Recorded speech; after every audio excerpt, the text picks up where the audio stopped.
सुल्तान महमूद गजनवी 971 को गजनी में पैदा हुए। आपने 33 साल तक अफगानिस्तान पर हुकूमत की। सुल्तान महमूद गजनवी इस्लामी तारीख के बहुत बड़े जंगजू थे। आपने लातादाद जंगें लड़ी और हमेशा फतेहयाब हुए। सुल्तान महमूद गजनवी को हिंदुस्तान में बुत शिकन के नाम से जाना जाता था, क्योंकि आप जहां जाते हुजूर नबी करीम सल्लल्लाहु अलैहि वसल्लम की सुन्नत के मुताबिक बुत तोड़ते चले जाते। जब हिंदुस्तान के राजाओं की अयाशियों की खबर आप तक पहुंची तो आपने इरादा कर लिया कि इस बुत परस्त धरती पर अब परचमे इस्लाम ही लहराएगा। इज्तिमाई नमाज फज्र अदा की गई और खुदा की मदद से एक अजीम लश्कर फतेह हिंद के लिए निकल पड़ा।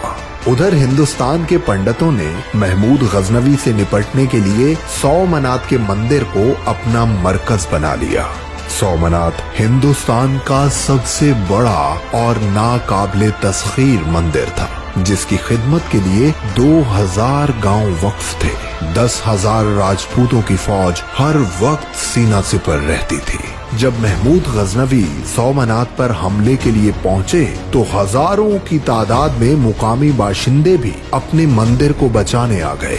दुश्मनों की तादाद मुसलमानों से कई गुना बढ़ गई। महमूद गजनवी के लश्कर को चारों जानिब से घेर लिया गया। हिंदुओं के सिपा सालार ने ललकार कर कहा, ऐ महमूद गजनवी, आज तेरे खात्मे का दिन आन पहुंचा। आपने फरमाया, ओ बदबख्त, जिस दीन की सरबुलंदी के लिए यहाँ पहुंचा हूँ उस पर मेरी 1000 जाने कुर्बान। तू अपने मंदिर की खैर मना। आपने नाराए तकबीर बुलंद किया और दुश्मन पर टूट पड़े। अल्लाह की मदद से आपकी तलवार बिजली बनकर लपकने लगी। आप तलवार घुमाते जाते और दुश्मनों के सर दम से जुदा होते जाते थे। पलक झपकते हर तरफ लाशों के ढेर लग गए। हिंदुओं के लश्कर में भगदड़ मच गई। सिपा सालार को एहसास हो गया कि उसका मुकाबला सिर्फ सुल्तान से नहीं बल्कि कोई ताकत है जो कहर बनकर उसकी फौज पर टूट पड़ी है।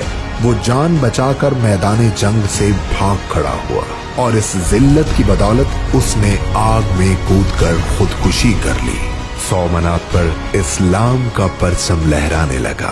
महमूद गजनवी मंदिर में दाखिल हुए तो अपने सामने हिंदुओं के सबसे बड़े बुत को देखकर वजद में आ गए। अल्लाह अकबर का नारा लगाकर तलवार बुलंद की और सोमनाथ के बुत को पाश पाश कर दिया।